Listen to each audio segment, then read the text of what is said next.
You're watching the Rebel Scum podcast. From odds making to list rankings, we've got you covered. And don't forget to join us on Patreon for early access and exclusive content. Here are your hosts, Brock and James. That's my face. It's a face on a shirt. And you can also have my face on your shirt. This is the Rebel Scum podcast. I'm Brock, and this is also Brock. I'm full Brock. He's full Brock. You can get these t-shirts for $13 starting Wednesday today. It's Wednesday, Brock. I don't know if you know that. It's Wednesday today for $13. TeePublic, fantastic site. The stuff you can buy on that place. And we're not even sponsored by them. I don't think. Wow, we sell merch there. Perfect. I spend so many hours on TeePublic just perusing things, dropping things in my... Oh, and is it Halloween already? It's our Halloween epised. I completely forgot. I should have put a copy. I know. It's our Halloween episode. So, do you want to redo this, Brock? Do you want me to go put my Chewbacca costume on? Yes. Happy Halloween. Happy Halloween. $13. Happy Halloween. $13 on TeePublic. You can get all of the merch you want on sale. This is the 139th episode of the Rebel Scum podcast. My name is James. That is, like we said earlier, that's Brock. 139 of these suckers, and people continue to come back. Why? What's wrong with you? So, there is a lot wrong. Brock, since the last time we spoke, we have gotten tickets for Star Wars Episode 9, The Rise of Skywalker. We are seeing it at a matinee showing 3 weeks after its release. Does 7 o'clock count as a matinee? No. It does sound fancy. Matinees end at 4 o'clock p.m., I believe. I believe anything after 4 is no longer a matinee. At least that's what they used to do when they charged you matinee prices. But I don't think matinee prices are a thing anymore either. I don't think so. I went to go see Anchorman Part 2 years ago, and I was like, and I went with Rob McDonald, Darth Ward, and I was like, let's go in the afternoon so it's cheaper. And I went, and it was $17.99. And I said, why is this $17.99? It's 2 in the afternoon. Because apparently matinee prices don't exist, at least not for movies with the quality of Anchorman 2. Cruise Control. Last Too Fast, Too Furious. Oh my God, that's amazing. Last Monday you meant to join Andrew Fantasia and myself on the live stream, or as we called it, the never-ending live stream, but you got a little caught up. A little busy at work. It's amazing. All these trailers... I didn't watch it at work. I actually didn't see the trailer till like hours later, because I was just my work day just exploded, and I had to be a parent. Like, if it makes people feel better, I didn't eat at all that day. So, if I didn't eat, I'm not gonna watch a Star Wars trailer till much later. But it's amazing how all these trailers. I've been at work, like we haven't watched either one together. Because I'm always doing my job, and like all my colleagues are watching me lose my mind while the trailer comes out. James, we haven't talked about this. What a fantastic trailer! Okay, I wanted to talk to you about it because I thought it was a thrilling, awesome trailer. I loved every second of it. I thought it was exactly what I wanted. It didn't give me any information as to spoilers. Like Josh during the live stream, Josh from the Dead Nerds called me and he goes, James, he was doing a live stream as well, and he said, will we see Anakin Skywalker? I happily said no. Well, I was reluctant because I kind of feared we would. And I was talking to another friend, Austin, and he was like, I don't know if I want to watch the trailer. You have to tell me afterwards if it's got too many spoilers in it. And that was a fear. That was a genuine fear that I had. And I was so happy that they kept all that from if any of that's in the movie, but they kept everything from us. They just like, what it told me was this is going to be a fun adventure flick about, in the Star Wars universe. Yeah. Just the visuals of all the starships and, I think visually it's going to be amazing. Like the Star Destroyer Now, I haven't really done a deep dive on it. It looks like an iceberg or a floating chunk of ice. Yeah. Is that in space or is that in water? And then, of course, there's a Star Destroyer inside it, right? Here's the thing. I know you have the same as me. I haven't looked at any leaks or spoilers. So I'm sure like someone like Josh knows the answer to that. I don't know the answer to it because I haven't, because I want to go in fresh and uninformed with all of this. Now, for me, what it looks like is it looks like a planet. I'm going with that as a planet. They're flying towards a planet. Because how often do you see that many TIE fighters in a planet going towards something? So my thought is that is the coolest looking planet we've ever gotten in Star Wars. And I'm really excited to see it. But you haven't read the Aftermath trilogy yet. No. So I was talking to Andrew about this. It looks like they're going to tie it. It looks like it will finally tie into that trilogy, which is what we've kind of been thinking and hoping. And finally, it looks like it's coming to fruition. I could be wrong. I don't know. But that's what it looks like. So what were your thoughts on that trailer? Oh, it was fantastic. You're totally right. And someone actually said that to me this week. It's like, you didn't tell us anything. I'm like, yeah, it's a Star Wars trailer. Why would it want to ruin anything? Especially after people were so disappointed with Last Jedi. Visually awesome. Like the scene near the end where you're seeing they're on, what are the horses called again? Arbons? Arbox. Orbach, sorry. Orbons is something. Arbok. I was wondering, it's like, yeah, Jerry Arbok from Law and Order. That the group of them riding on it. I think I read something recently that Rose needed to learn how to ride a horse, so she's in that group as well as with Jana and Finn.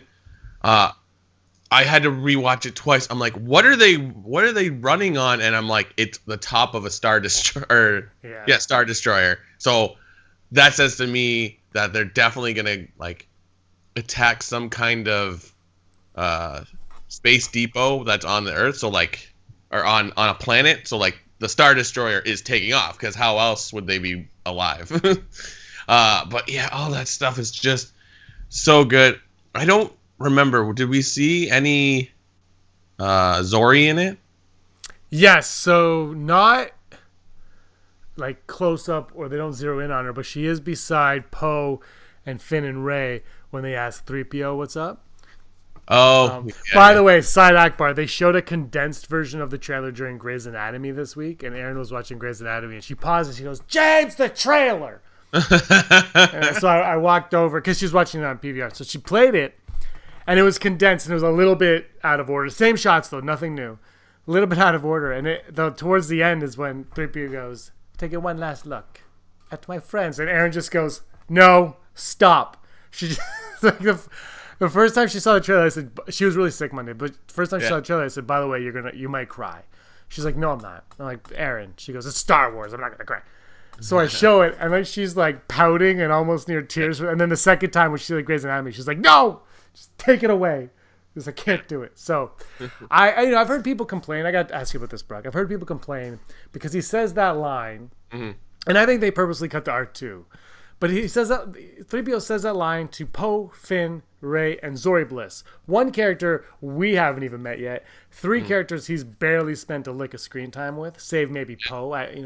But do you think that scene still hits properly? Or my opinion on that scene right from the get-go was, it wasn't necessarily him saying it to those people on screen, because I think it's more about his memories is what he's saying goodbye to.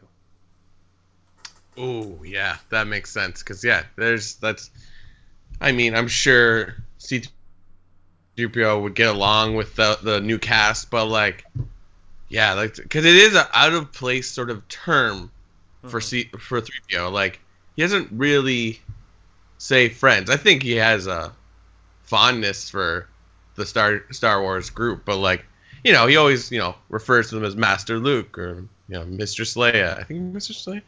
Or Princess Leia usually, or Master Solo, or whatever. It's, even though he's not a slave per se, they really push that. That's just sort of something from the original trilogy. But it's, when I saw that, I was like, oh, Lucasfilm, how do you get me every time? It was so good, and I love that they put Babu Frick in there. Yeah. That was so smart, because they've shown him. They showed him in the toy. They showed a picture, and they're like, "This will be our thing," and people will lose their mind for Babu Frick, and then we'll hit him with something else a second later. It was great. But yeah, no, I love that idea, because for a robot or a droid, Yeah, he gets his memory erased. That makes a lot of sense. But he had it erased in Revenge of the Sith. There's something bigger at play here. And here's the thing. People are like, didn't have that moment, the oomph moment. It's like, What? No. Well, it doesn't have the dark Rey moment or Rey spinning over a TIE fighter or Oh yeah, fair. stuff or Kylo Ren knocking somebody out surrounded by red. But it has 3PO saying that line, and that line is and the trailer kind of stops at that like it stops dead in its tracks at that moment. It's all like, oh my god, and then 3PO, what's up? And it gets very emotional, and it doesn't matter if he's saying it to Poe, Finn, Luke, Leia, R2, Padme. It doesn't matter who he's saying it to. He's saying it, and that is a punch in the gut to the fans watching that this is the end. These characters that you've watched for 40 years, goodbye. We're moving on. Feige's bringing in his Brie Larson Ahsoka, and that's just joking. But that's like, this is it. This is it. There's no going back. The buck stops here. That's what that moment is. And everybody complaining that it doesn't have that big punch. Everyone is talking about the C-3PO moment. I can't believe I'm going to say this again, and it's sort of like, what's wrong with you? Are you? I thought it was great. Maybe I was tired too, but like, it just everything about it looked awesome, and maybe no whatever. Everyone listening to the podcast or watching on YouTube, here's just something you're gonna need to know about me.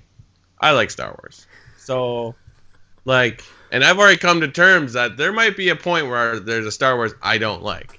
Yep. But I'm just going to like all Star Wars. I read all the most of the Marvel comics. They're not all that great. Some are very good, some are bad. Like, I will always, so like, my opinion is maybe slightly moot because I'm just like, that's fantastic.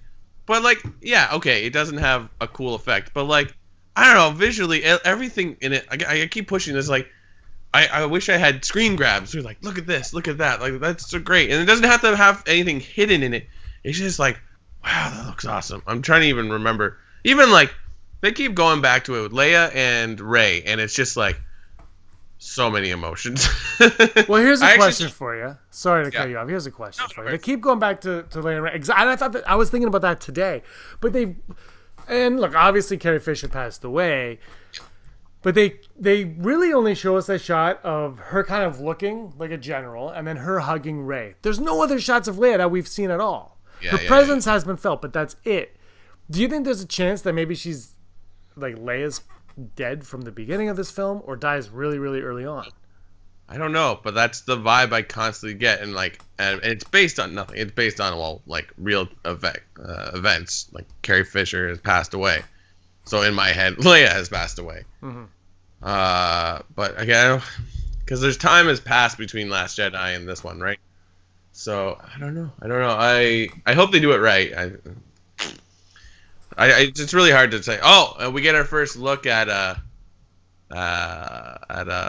Dominic Monaghan. Yeah. And that was great. We see Rose in like a cool outfit, and apparently, like, she's saying her role is a lot bigger in this one. And then Lieutenant Connix is back there too, so it's like, it's cool. Did you see there's like comparisons of this new Emperor's Throne Room is based on concept art originally, and so like that's cool. Someone I think I sent it to you though. It's like the Death Star explodes. It's like a lava ball or whatever, like a nuclear explosion goes off in the Death Star, and yet the throne room is practically recognizable in the scene. They're like, yeah, how does that work? Yeah. The scene where you see, the part of the trailer where you see Rey and Kylo smashing something black. What do you think that was? Or, I don't know, maybe the internet's already solved it, but I kept looking at it, I was like, is that Vader? Like, maybe this is some kind of force? That's so, I was thinking that's some kind of Vader thing as well. So, like I said, we're not looking at any of the spoilers. However, months and months and months ago, I did look at leaks and spoilers because I felt, we were early on out enough that nothing drastic's going to come up. And one thing that I think was making Star Wars broke, and look, this might not even be in the film, I have no idea, is the Force fighting. Do you remember the Force? Yeah, like they're jumping from place to place. Yeah, and part of me thought of that when I saw that scene. That came in my mind. I tried to forget about that stuff because still don't like thinking about things like that. And I'm like, oh, I regret it. But that came to my head when I'm doing it, because why would they be there and why are they smashing it? Are they smashing it or are they fighting each other and that just happens to be in the way of them? I think they're smashing something. It reminds me very much of like a Vader statue, which could be playing in both of their minds. Like, we have to shatter this. She's also, if you see in that scene, she's holding a dagger. Oh, I didn't notice that. Her right hand, I think it's her right hand swings, and her left hand, whatever, she swings, and her other hand has a dagger in it. Oh, cool. Really cool. I was thinking like a Vader statue, because we know the mask's coming back. One thing though, I think for the trailer that's definitely like a red herring is when you're hearing the Emperor's voice, Ian McKellen, or McCallum, whatever, where he's saying something. It's like McDermott. Yeah, that's it, McDermott. Ian McKellen is. But you hear it's the voiceover part where it's like, finally I'm gonna hackney up, but like the way it's said, it's like, at last you've come together. Yes. Something. But like the wording is like, it's almost like he's talking like Yoda, and I'm like, no, that was cut up, I think. I said the exact same thing. I think that's two separate clips. Yeah, oh yeah. I think he's saying you coming together is your undoing are two separate clips. I think it's I don't think it needs to be deleted from the trailer, but I'm like, that's a fake out. That's a fake out. I completely agree with you. I'm really excited to see the Emperor if we do see him. You think we're going to see him? I think so. I mean, I think we have to. Yeah. I mean, I don't want to base it all like, well, you made Ian McDermott come out at Celebration. You got to make him do something. And he said he was in it. Like, he said we're flat out in it. You know, like, he wasn't BSing us, I don't think. I mean, he might have been. What do I know? I gotta bring up a point right now about the sequel trilogy, because now we've seen 3 trailers. We haven't seen this movie, but this is from Ron on Twitter at Kirkanos, maybe. It's strange that I not thought of this earlier, but what is the overarching thing that the sequel trilogy is about? Right? And I think that's one thing that when people look at it, they're, as of right now, as of October, whatever it is, 30th, 29th, 28th, whatever it is, that is something that weighs on people heavily, is what is the purpose of this trilogy? Why do I continue to come back? My argument to that is I don't know right now. I mean, you could argue Rey and Kyle, I don't understand. But the original trilogy, really, what was the whole point of that?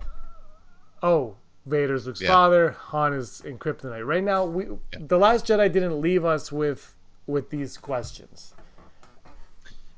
I feel like the theme that goes through it is that they didn't solve anything. You know what I mean? Like, they vanquished the Empire and they started the New Republic, but then the New Republic starts to crumble to the point that Leia leaves and starts the Resistance. And like Luke goes to start a new Jedi Order and he fails. And Han and Leia try to have this marriage and a family, and it fails. It's just like it's almost like the sins of the father. Now they're dealing with it now. So it's sort of, I feel like, hopefully, and this I think would fit with Last Jedi, because that's where we get that the Luke part of it, where it's like, I tried, I failed. The whole, and in a sense, it goes back to the prequels as well, where it's like, this is what the Jedi thought was right, but they brought their own demise around because of this. That's why, like, Luke just gives up on the Force. So, like, I feel like hopefully Rise of Skywalker will find that solution to find some balance that we need. I mean, I know that I think that's the overarching theme of all the movies, is finding balance in the galaxy, finding your place in the galaxy. And it would make sense that then the title would mean The Rise of Skywalker was sort of this, it's the era of the rise, this era of movies, this era of time in the galaxy is The Rise of Skywalker is where we're like, oh, we were doing it this way and then we screwed up and it was wrong, but both sides were wrong. And the final act is rectifying, and now we move on to something different in the next movies, the next things. I think that could be a way. I think that's satisfying. It is like, will we get that in the movies? I don't know. Here's the thing. So at Star Wars Celebration, J.J. Abrams said when two sides have to team up to defeat something greater, Stephen Colbert was like, what is it? We obviously find out that it's GVP. So Kylo Ren, now we see them. They're fighting. She's like, nobody knows who I am. And he's like, I do. So we see that. Yeah. And obviously Palpatine is the big bad in this. Kylo Ren might not know who Palpatine is. And we're finding out more information about the Knights of Ren. I'm sure you're excited about this comic book that's coming out in January. Yeah. That really dives down into that. I'm excited for that as well. I think a lot of people are. And I think that really is what... Yeah. Rise of Kylo Ren, that comes out like the week of... The first issue comes out, I believe, the first week of the movie. I think the big one for Knights of Ren is in January, though. The number 2? I think so. Because I think I saw it was Charles Soule, right? I'm pretty sure he tweeted out January. Yeah, that cover that we've been sending back and forth with Luke and Kylo, that's actually issue number 2. Yes, so that's... That seems to be like, yeah, you're right. Okay, so then, that would be January. So that's... Yeah, so he tweeted January, so you would know more than I do on everything else because you follow that stuff. You got to be excited for this comic, obviously. Yeah. So am I. But the synopsis raised so many more questions about everything. Yeah. And it made me question The Last Jedi even more. And I'm really curious how they're going to do it because it really, now, for me, this is where I am right now, October 30th, Brock. This is where I stand on this. My opinion might change by October 30th. But right now, when we're recording this for October 30th, my opinion is Kylo Ren discovers a lie that he was told, much like Luke says the Jedi were told. The Jedi were deceived by a lie. Kylo Ren was deceived by a lie from the Knights of Ren and Snoke. I think Snoke appoints Luke Skywalker the head of the master of the Knights of Ren. I think that is a false BS knightship that Snoke gives to Kylo to kind of trick Kylo into trusting him more. Because it says the only person that Kylo can trust after this thing with Luke is Snoke. Yeah. And the Knights of Ren already exist prior to that. And maybe they are Snoke's henchmen or something. And he's like, oh, you are their master. You're stronger than them. You're their master. Yeah. So I'm thinking it's something like that. But somewhere in this movie, Kylo Ren sees that Palpatine is a big bad. The Knights of Ren might be in bed with GVP. I don't know. Kylo Ren has to then turn on the Knights of Ren, turn on Palpatine, turn back to the good side for the greater good of the universe. Yeah. He discovers that the dark side was not his destiny the whole time. It's actually the light side, and he has to turn back to that. And, of course, he dies. Sure. It ends with him dead. Yeah, I mean, it's a bummer because Adam Driver is such a great actor, so it'd be great to follow him further into something, but what you gonna do? I don't like that. I don't know. I think it will make sense all around, because Empire, you find out Luke is Vader's father, but then Return of the Jedi, you get a better sense of like the family lineage when they tell you Leia is his sister, and you're like, oh wow, this is crazy. Like even though Yoda says no, there's another in Empire, correct? I'm correct. Yeah, because he's leaving Dagobah to go to Cloud City. It's like you don't get the full answer. I think things don't come full circle till you get Return of the Jedi. Even though it's not, we could argue it's not as dramatic as Empire, but like whatever. Like it works. So I think you can't really rate the story till you get the full story. I don't know. You gotta keep in mind, we got different directors, we got different writers on these things, so it's like whatever. Yeah. I don't know. I trust Lucasfilm knows what they're doing, and these trailers alone. That's a great question. Like, who was that from again? That was from Ron on Twitter at Kirkinos. Yeah, awesome question, Ron. I was like, yeah, what is it? I think Ron has been really let down by the sequel trilogy. Okay. But I think he genuinely wants to enjoy what's coming. Yeah, of course. He's just finding it. I think he feels lost. I don't want to speak out of turn for him, obviously, but that's how I feel. I think he's actually been lost because he's commented a few times on here, and so I'm curious to hear what he says to these comments, because I think we are going to find out in the Rise of Skywalker what was going on, and I think everything is going to come to a head, to fruition. We're going to discover it all, and everything's going to make sense. We're going to see that the Last Jedi was, for many, a necessary evil, but it was a necessary film to get us to where we are, not just in the sequel trilogy, but in the entire Skywalker saga as a whole. Yeah. That's what I think. Yeah, I can agree with that. Oh, I love Star Wars. Did you know that? I love Star Wars. I wasn't told that. But starting Friday, November 1st, right here, Rebel Scum Podcast, we have Journey to the Rise of Skywalker beginning. We are going to slaughter everybody with content on the Rise of Skywalker. So, Brock, we're going to have to talk because we have to do a lot of scheduling, and your schedule's it's very light. But we've got a lot of I'm really excited because we've got a lot of cool guests lined up. Yeah. So, Brock, you should quit your job. But we have a lot of cool guests lined up. We've got a lot of cool things lined up coming out. If you want like the full experience, our full Journey to the Rise of Skywalker experience, you got to get over to patreon.com/RebelScumPodcast, because we got videos coming out of the wazoo over there. Andrew Fantasia's already sent me his Goodwill Hunting for next month on Mandalore, which has nothing to do with the Rise of Skywalker. But his next one is all about SheVP, and that's going to be exciting. So let's go over to Andrew Fantasia to tell you guys about Patreon. Hello, scumbags. It's me. It's Andrew. I'm wearing this shirt with Star Wars stained glass windows on it because I need to tell you guys what you're missing out on if you're not following us on Patreon yet. That's right. Patreon supporters are getting a whole buttload of exclusive content. And when I say buttload, I mean juicy Jennifer Lopez butt. Okay? Yes, you can watch us on YouTube, you can listen to us on your podcast networks, and you will be getting a whole lot of wonderful, wonderful stuff. But that's not the whole shebang. You can come on down to Patreon, join one of our 4 tiers, and get a whole lot more content. And yes, the bang is definitely worth your buck. So what are these tiers? What are you looking at here, financially speaking? What are we giving you, our loyal and very good-looking supporters? Well, our first tier is $1. That is the clone tier, and that gets you early access to all of our videos.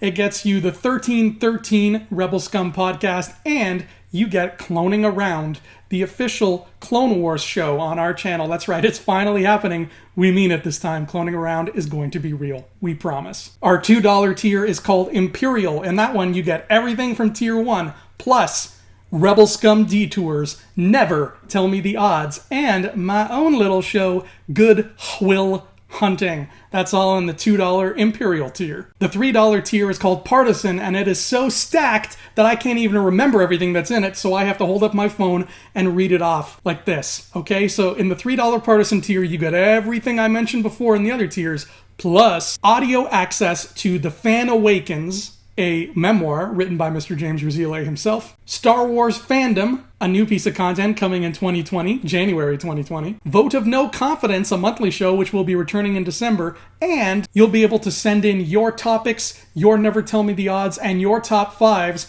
to be discussed on the show itself. Once again, that was the $3 Partisan tier. But if you want to go the full Monty here, if you're tired of just the piddly little ones and you just want to go all in, you're in it to win it, you want the $10 Rebel Scum tier. It has everything the other tiers have. Plus, you can appear on Unleashed, Never Tell Me the Odds, Outlander Club, or the main show itself. Also, you could be a contestant on our Star Wars trivia show, Duel of the Fates, where I tend to lose a lot to Rob.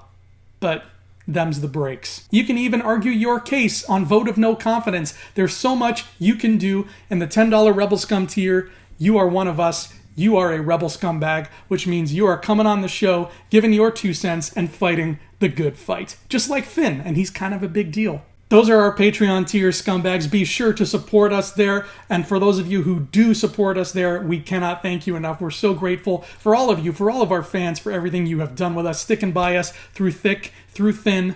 Mostly when I'm involved, it's the thin parts. I'm sorry. But be sure to hop onto Patreon, join one of our tiers, and become a rebel scumbag through and through. Back to you guys. And that's no thank you to Andrew Fantasia for ruining the podcast with his Patreon tiers.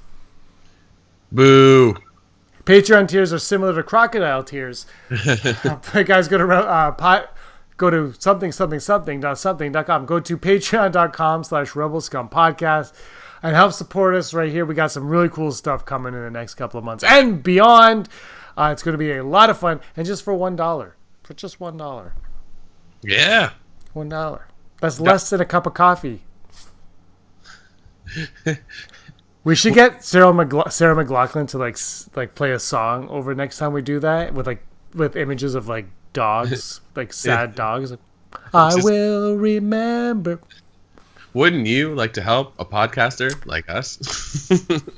It would be awesome. All right, so anyway, patreon.com/rebelscumpodcast. Thanks everybody for their support that is on there. It really means a lot to us, and we're looking forward to the future of Star Wars. Rise of Skywalker. Brock, before we get to Never Tell Me the Odds, give me your final thoughts on the trailer. Oh, just, you know what? Stunning. While Andrew was talking, I rewatched the trailer, and it's everything we need. I don't care what people can. If you want to argue me, come on the show and we'll talk about this. Because everybody knows I want to talk about Star Wars constantly.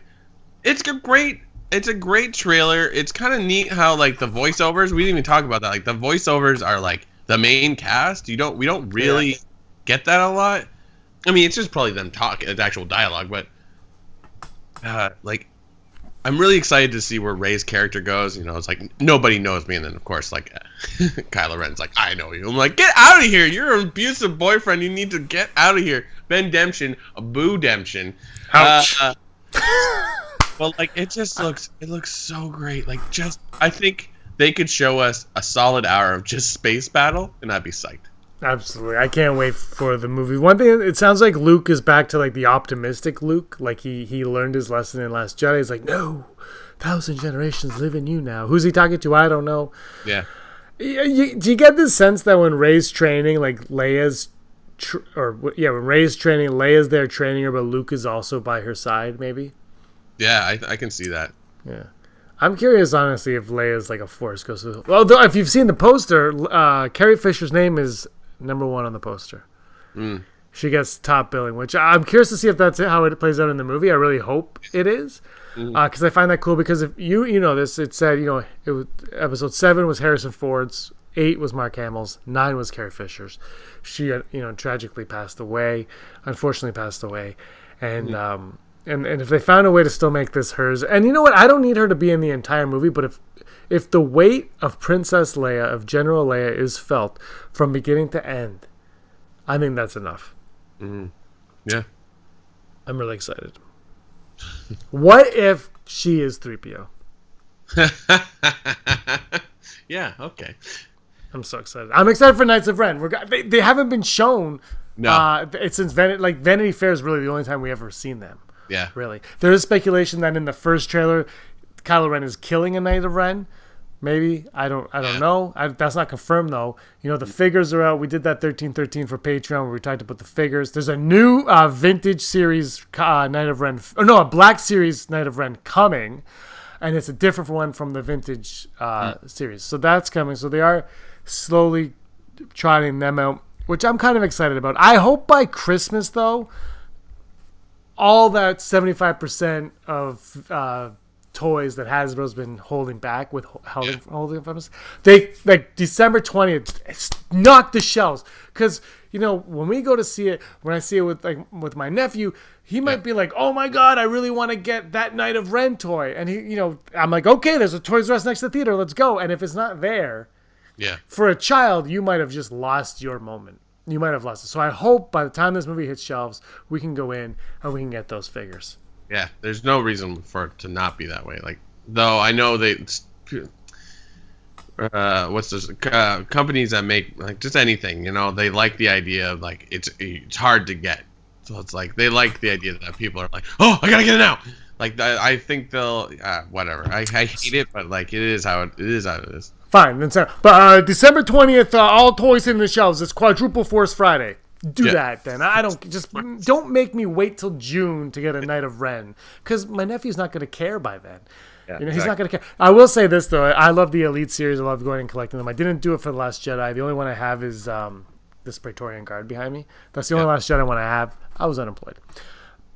But if they did Knights of Ren in diecast, I'd be writing checks to Disney.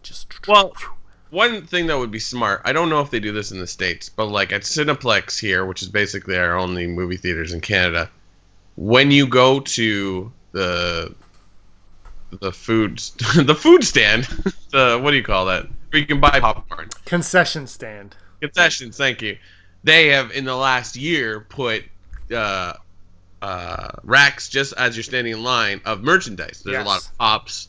There's always like a lot of Pokeballs, Brock. A lot of Pokeballs.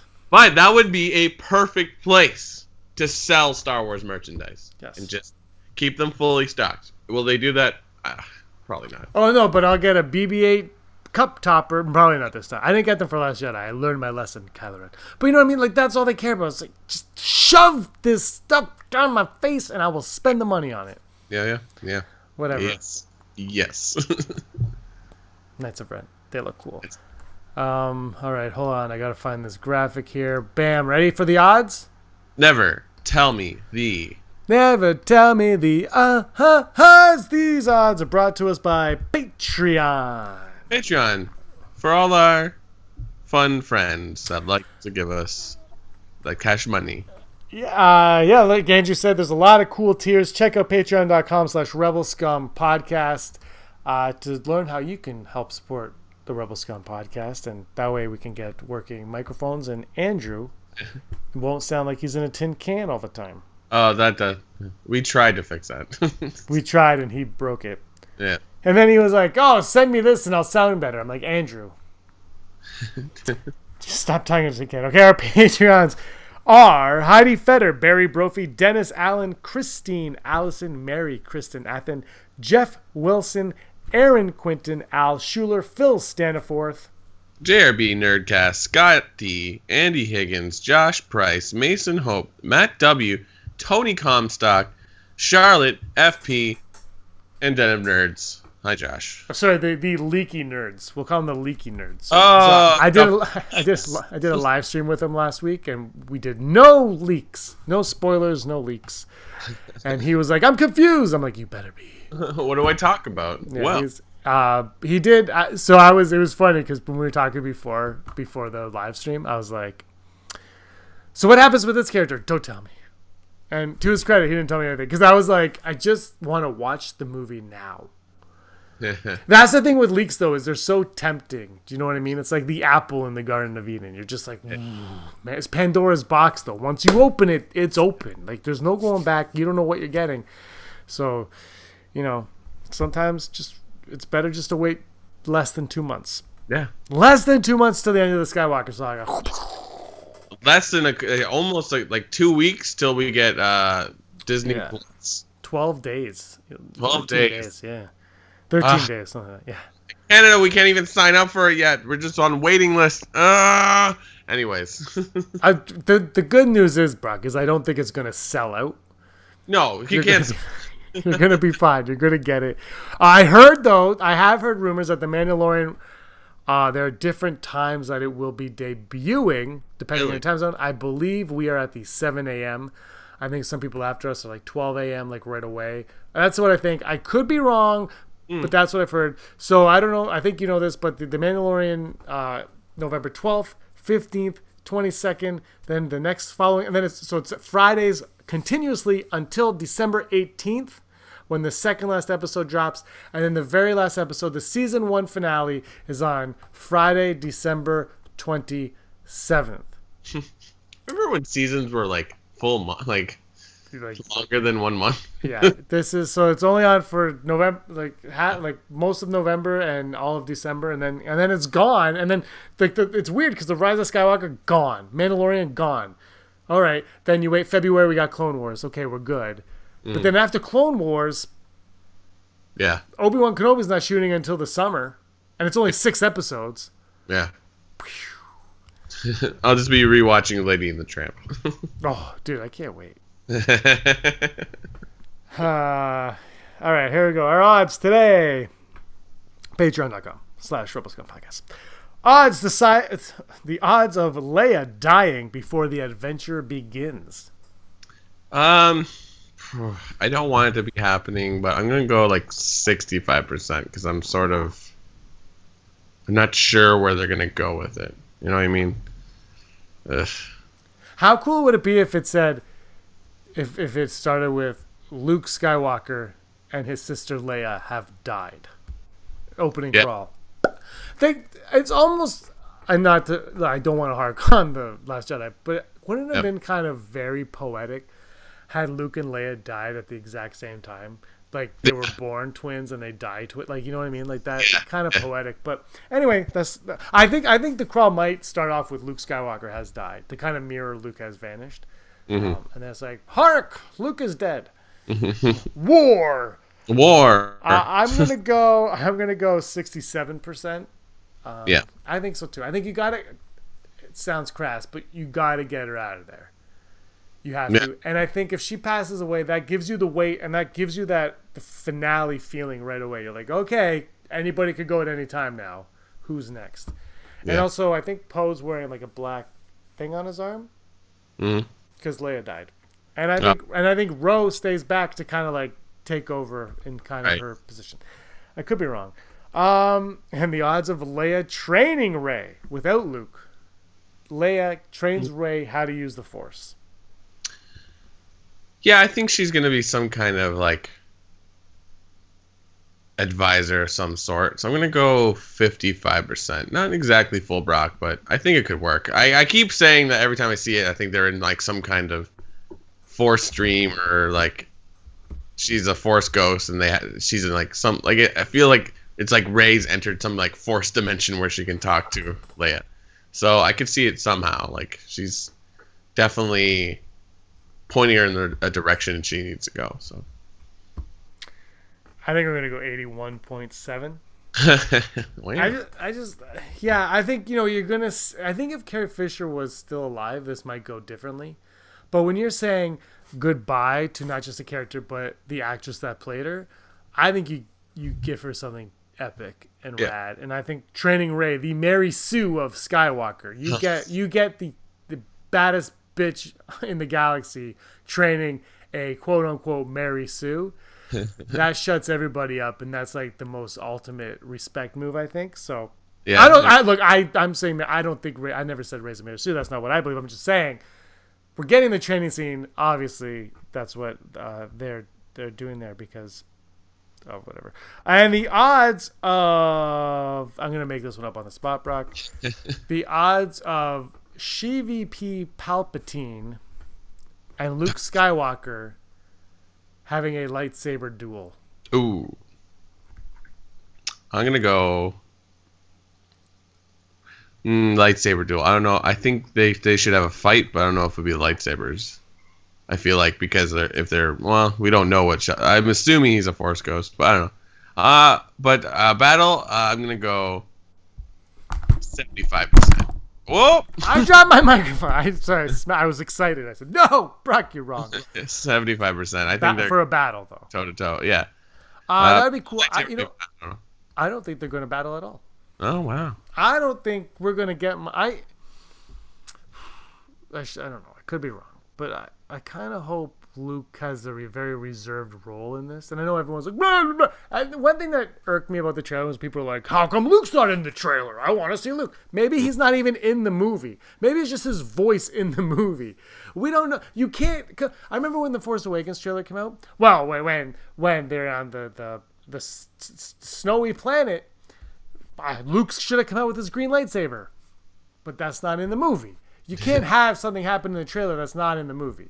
So we don't know what Luke's role is in the movie. They're keeping that from us because we know he's in it because we've heard his voice. And Mark Hamill's name is on the thing.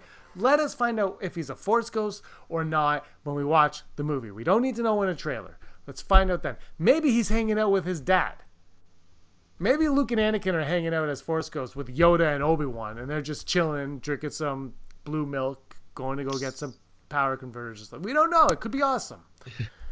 I wonder where, like, non-answer. I'm going to go 11.7 on a duel. I'm doing a lot of sevens today. 11.7. I just think, I don't think a lightsaber, but I think it would be really cool if they did, if they brought Palpatine's lightsaber into it. But I don't think it's going to happen, and I don't think Luke is going to wield his saber at all either. Wow. All right, Brock, you ready for the news? Let's do it. By the way, before we get to the news, yeah, Rian Johnson's trilogy is still on. Go to the news. Ooh. So Mandalorian is quickly approaching. We will be able to see this show in its full glory very soon. It was announced, I believe, that there will be a new type of TIE fighter in The Mandalorian. It's going to be called the Outland TIE Fighter. I believe they are already selling shirts for it. It looks the design of the shirt's pretty cool. Just so look up Outland TIE Fighter. I forget what website they were selling it on, but it's cool. It is a little different from usual TIE Fighter design. It actually looks quite like the X-Wing because the wings are further out. It has a standard body or pod shared by most TIE variants, but it has two parallel wings that have been folded out to become twin sets of V-shaped wings. It has been given 4 feet, presumably to assist with landings, and it has a nearly identical look to a ship in the ILM portfolio from concept art for Force Awakens. So we know Star Wars, they like to reuse those ideas. Like the Macquarie concept art has like been used pretty much to full extent. I mean, Rebels is mostly his concept art. So yeah, it's going to be kind of funky looking. Apparently, it's definitely 2 pilots are in it, but it's kind of cool. Check it out. Thought it'd be neat. I mean, what would if it can't be Star Wars if there's some kind of variation of ship or stormtrooper helmet. And recently, Anthony Daniels did an interview where he admitted he was initially insulted. I almost said assaulted. Insulted when creator George Lucas approached him with an offer to portray the C-3PO character. And back then, it was just a small budget movie. He said that. Where is the quote here?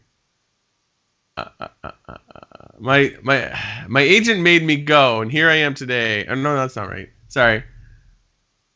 It's odd because I didn't want the interview with George Lucas. I was insulted to be offered the part or to discuss the part of a robot in a low-budget science fiction film.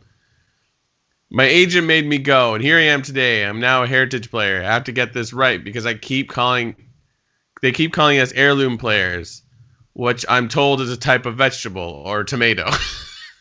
Classic Anthony Daniels answer, but kind of just sort of admitting, like, back in the day, they're like, and Mark Hamill, I know, has talked about this quite a bit. It's just like, we had no idea what this was going to become, so that's always fun. Anthony Daniels, always an excellent interview. And in our final story, for you true Star Wars fans, you're probably familiar with this action figure. The Boba Fett figure that came out prior to the Empire Strikes Back release, but even prior to the holiday special, it was like a deal like they put out, and it's a notoriously famous figure because his rocket pack actually shot out a rocket. Anyways, one of these, I think it's still sealed, is going to go up for auction and make franchise history by fetching the highest bid ever at auction.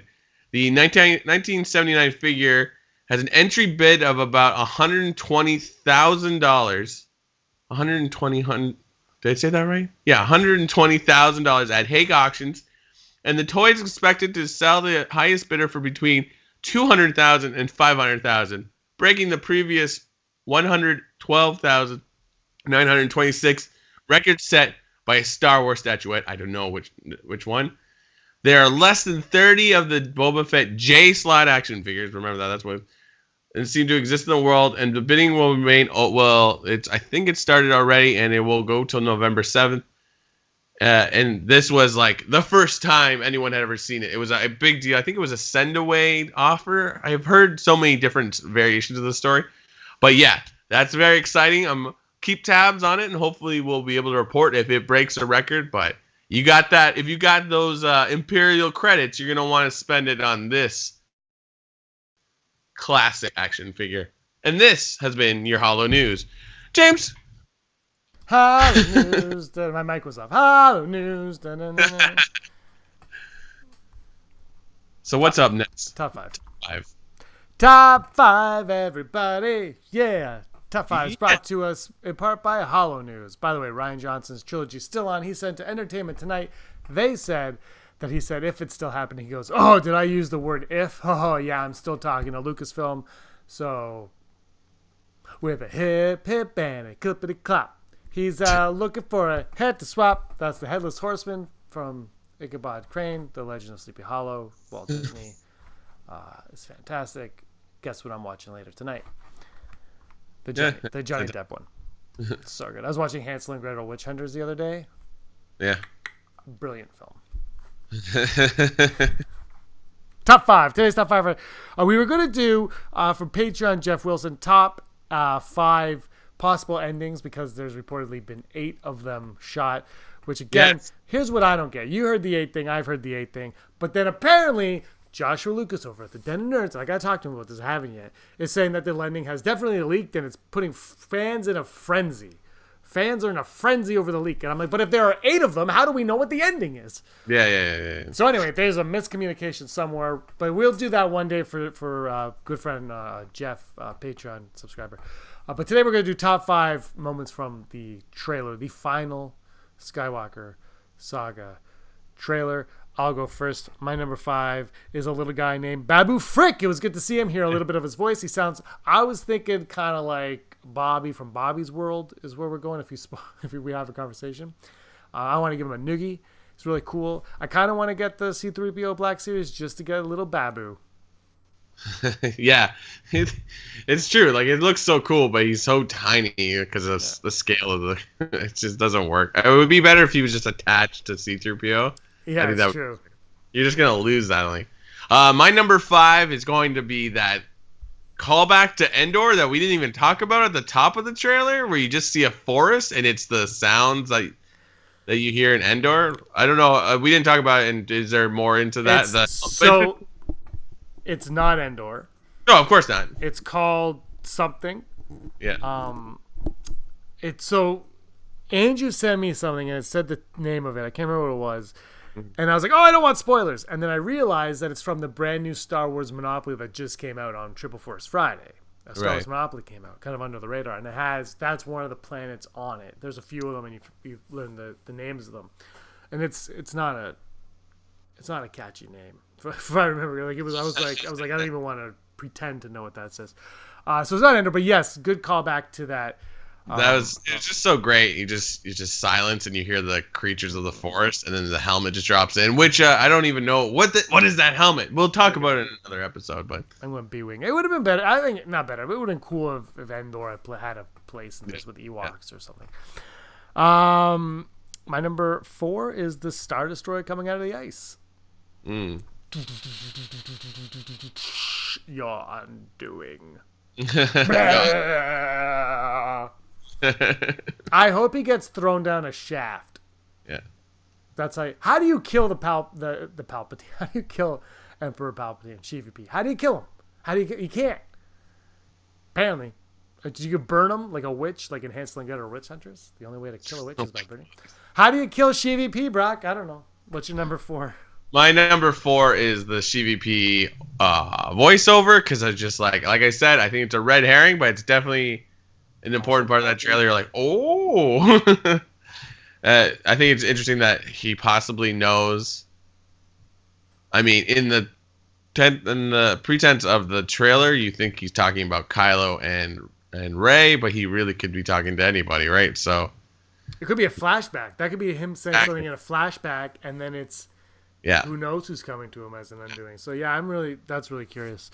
My number 3 is your number 5, Rey in the forest with the sounds and the helmet dropping, and then when you combine that with the other trailers, not that we're supposed to for this top 5, but you're like, ooh, what is this sequence going to be like? I cannot wait. I watched it with my niece. There's a video of her reacting. I might post it where she just goes, I just see running, and I was like, yes, that's what's happening. But I love that part of the trailer.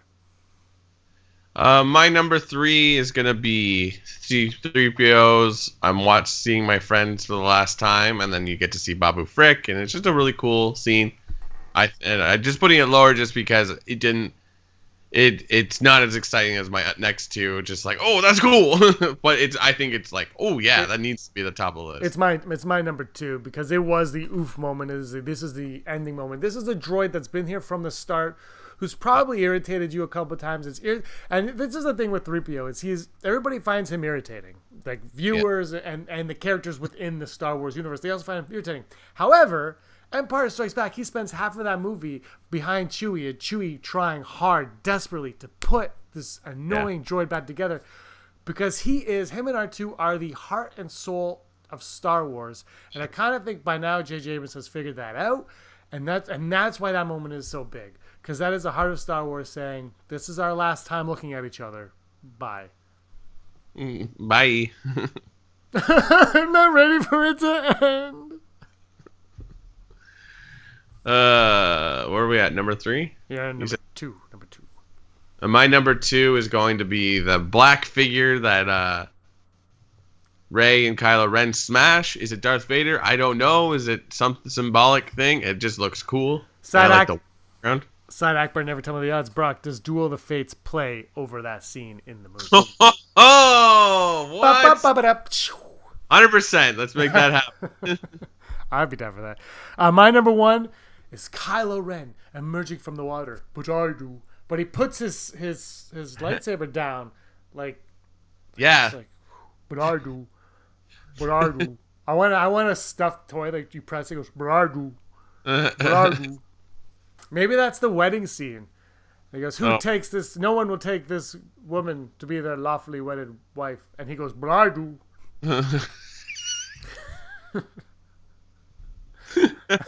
That's my number 1 because it's awesome. I like Kylo Ren.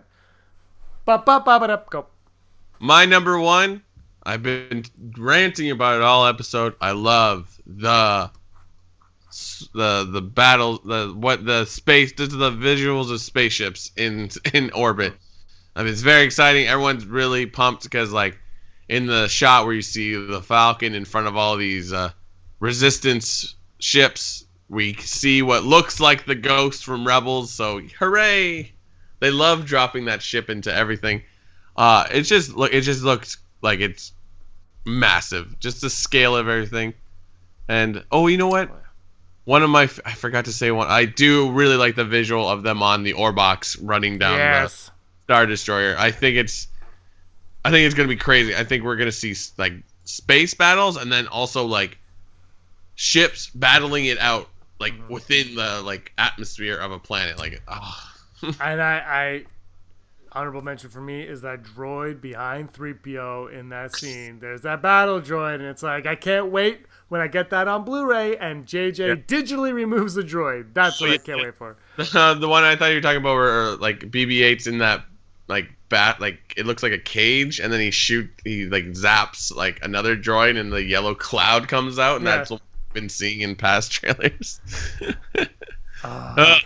Less than 2 months to go until Skywalker will rise. Which Skywalker? How will the Skywalker rise?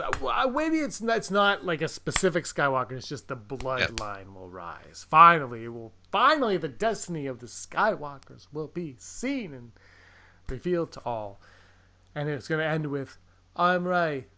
By the way, my sister Kristen thought her name was Amrei for like a year. She goes, I thought her name was Amrei. I'm like, no, it's Rey. She goes, but she says I'm Rey. I'm like, no, she's saying I'm Rey. So anyway, my sister loves Rey. She's gonna be like, I'm Rey. Skywalker. I still wanted to end Brock so badly with R2 looking up and the final iris being his eye. And then not even space through the crash, just black. And death. Yeah. Droid death. Droid death. Last time we're going to hear John Williams score a Star Wars film. Yeah. That sucks. Yep. I mean, there are other great composers, don't get me wrong, but Yeah. he's pretty awesome. I will say it was John Powell that did Solo. I thought the score for Solo is vastly underrated. Mm-hmm. I think I did a great job. I mean, nobody watches the movie, so nobody knows, but it did a great... You know what I mean? I thought it was a good score. I would argue it's better than the Rogue One score. That's what I would argue. Fair. I like, you know me and music. I'm like, yeah, it's good. I know, me too. But when I listened to them side by side. I like the Rogue One. I'm not saying I don't like the Rogue One, but when I heard the Solo one, I was like, ooh. But John Williams actually wrote the Solo theme. Yeah. So that's cheap. All right, this has been the 139th episode of the Rebel Scum podcast. Let us know what you guys thought of the trailer down below. Patreon.com/Rebel Scum podcast. Brock, you were always scum. Rebel Scum. Hey scumbags, thanks for watching. Don't forget to give us a thumbs up on our video. As always, please subscribe to our YouTube channel, Rebel Scum Podcast, for all the latest videos.